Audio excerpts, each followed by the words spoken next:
Question है half the perimeter of a rectangular garden whose length is 4 meter more than its width is 36.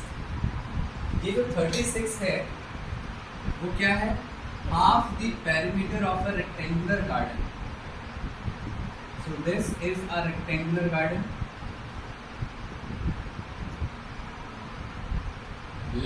Whose length is 4 more than its width. So this is length, this is width. हम लोग width को x assume कर लेंगे. Let width equals to x. तो length हो जाएगा x plus 4. Yes or no? हम लोग लिखते हैं let length equals to x. Therefore, अच्छा हाँ sir. Let width equals to x. Therefore, length equals to x plus 4. width को हमने x लिया है तो लेंथ हमारा x plus 4.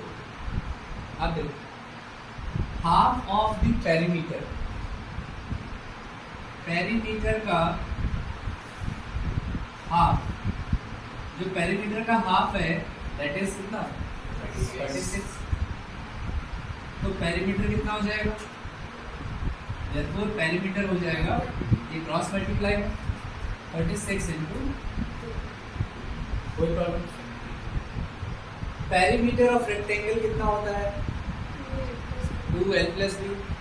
यहाँ पर आ जाएगा 2l plus b equals to 36 into 2 70. So ये 2 यहाँ से डिवाइड में आ जाएगा. So l plus b equals to 72 divide by, cancel करो कितना आ जाएगा?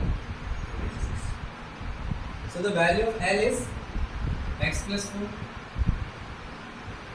And value of b is x equals to 36. So x plus x 2x equals to 4 right side जाएगा 36 minus 4. So 2x equals to हो गया 32. Therefore x equals to 16. x हमारा 16 आ गया. तो find the dimension of garden कह रहा है. Therefore breath या फिर विड्थ कह लो, विड्थ कह लो, ब्रेथ कह लो, बात एक है. तो विड्थ कितना हो गया? 16. तो 16 क्या यूनिट किस में चल रही है? Metre. So 16 metre. And length कितनी आ जाएगी? 16 प्लस 4. 16 plus 4 is 20. क्या ये बात सबको क्लियर है? ठीक है. अच्छा सेकेंड क्वेश्चन भी देखो साथ, नेक्स्ट वाला ना, question number 6. So 2x plus 3y minus 8 equals to 0. Write another linear equation in 2 variables. तो ये linear equation in 2 variable है. हमने एक और लिखना है सबसे पहले intersecting lines के लिए. तो फर्स्ट इक्वेशन तो ये है. एक और इक्वेशन क्या हो सकती है? तो देखो intersecting lines की कंडीशन क्या होती है? intersecting lines की कंडीशन क्या होती है? a1 upon a2 not equals to b1 upon b2. तो ये कब आएगा? देखो सबसे पहले हम यहाँ पर ये तो कुछ भी लिख लो. मान लो तुमने 3x लिख लिया, ठीक है. तो यहाँ से वैल्यू कितनी आ रही है? 2/3. तो 2/3 प्लस इसको 2y लिख, तो ये कितना हो जाएगा? 3/2. 2/3 और 3/2 इक्वल होते हैं क्या? नहीं. आपकी कंडीशन फॉलो हो गई. इसके आगे प्लस 6 लिख लो, कुछ भी लिख लो जो आपकी मर्जी. बस आपको ये this upon this not equals to this upon this, ये कंडीशन आपको फॉलो करना है. नंबर आप कुछ भी लिख सकते हो. क्लियर है? ठीक है. इसके बाद पैरेलल लाइंस की कंडीशन क्या होती है?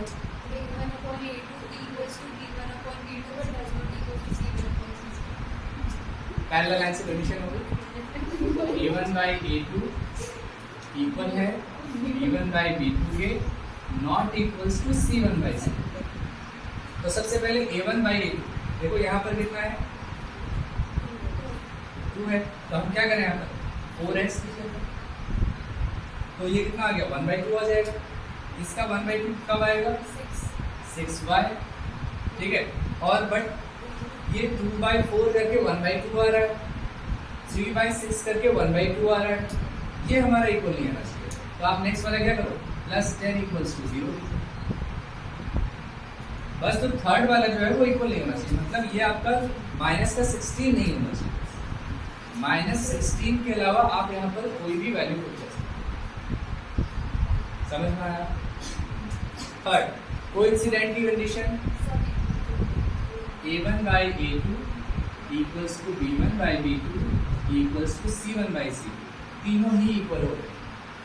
तो तीनों इक्वल होते हैं तो सबसे पहले 1/2 वाला बना लेते हैं, है ना। तो सिंपल क्या रखेंगे, 4x + 6y - 16 = 0। तो तीनों क्या बन गए, 1/2, 2/4 1/2, 3/6 1/2, -8/- 16 1/2। ये कंडीशन आ गया मेरे कोर्स, ठीक है। तो यहाँ पर हमसे एग्जाम्पल पूछे थे, एग्जाम्पल आपको ये बनाना है। क्लियर है सबको?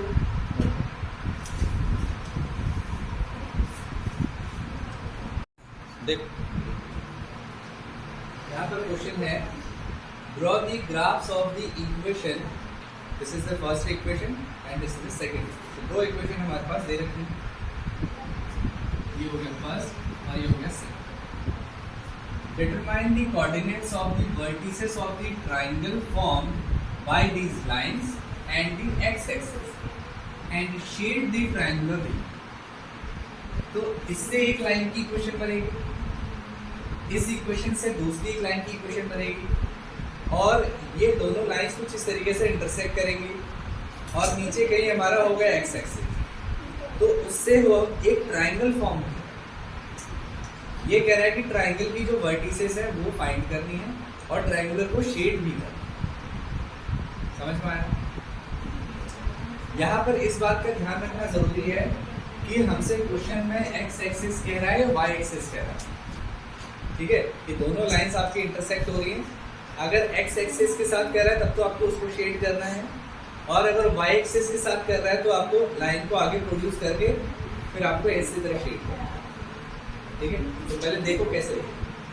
सबसे पहले first equation x - y + 1 = x को यहीं पर रखते हैं, दोनों को राइट साइड लेके जाते हैं, तो y - 1 हो गया। टेबल फॉर्म करते हैं।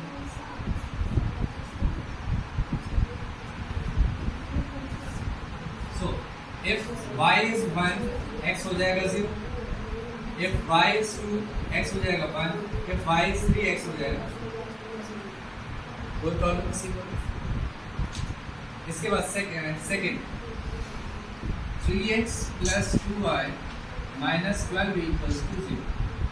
सो 3x = इन दोनों को राइट साइड लेके जाते हैं, 12 - 2y। So x = 12 - 2y divide by, table form करते हैं और x और y की जो वैल्यूज हैं फाइंड करते हैं, ठीक है। कोऑर्डिनेट्स फाइंड करते हैं। इफ y is 0, अगर y 0 हो गया ये 0 हो जाएगा, 3 4 12। इफ y is 3, 3 2 6, 12 - 6 6 हो जाएगा, और 3 2 6। इफ y is 6, तो 6 2 12, 12 - 12 x 0 मिल गए कोऑर्डिनेट्स। अब यहाँ पर ग्राफ प्लॉट करते हैं पहले,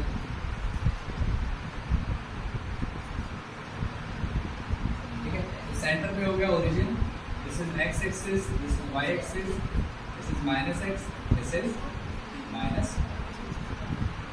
अब देखो सारे जो नंबर्स हैं कोऑर्डिनेट्स के ये सभी पॉजिटिव हैं, तो हमें सिर्फ पॉजिटिव से ही मतलब, नेगेटिव से मतलब नहीं।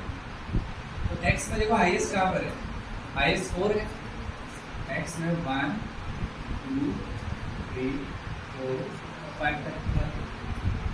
y में कहाँ तक है, y में हाईएस्ट 6 तक है, 1 2 3 4 5 6 7 0 1। तो 0 पर वैल्यू 1, x1 पे y2, x1 पे y is 2, x2 पे y3, x2 पर y is 3। तीनों को ज्वाइन करते हैं तो ये कुछ इस तरीके से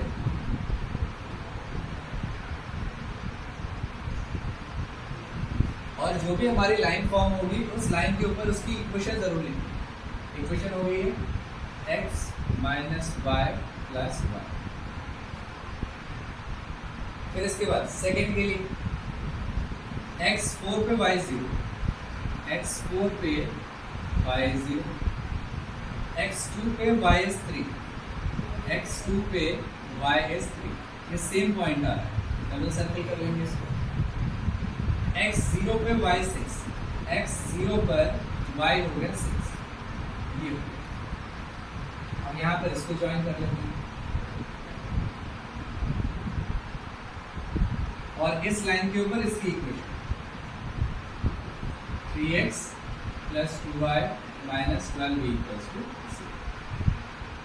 अब यहाँ पर हमसे कह रहा है determine the coordinates of the vertices of triangle formed by these lines and x axis. तो देखो इन लाइन से और एक्स एक्सिस से एक ट्रायंगल फॉर्म हो रहा है। इस ट्रायंगल को हमने एक तो शेड करना है और जो ट्रायंगल फॉर्म हो रहा है एक कोऑर्डिनेट ये है, इसकी वैल्यूज क्या है 2, 3। इसको हमने ए ले लिया, दिस पॉइंट ए। ये पॉइंट क्लियरली दिख रहा है, कितना है 4, 0।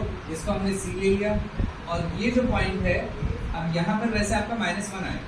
जब ग्राफ प्लॉट करोगे तो ये -1 हो जाएगा, तो ये आपका हो गया -1, 0। दिस इज तो जो आपके कोऑर्डिनेट्स हो गए 2, 3,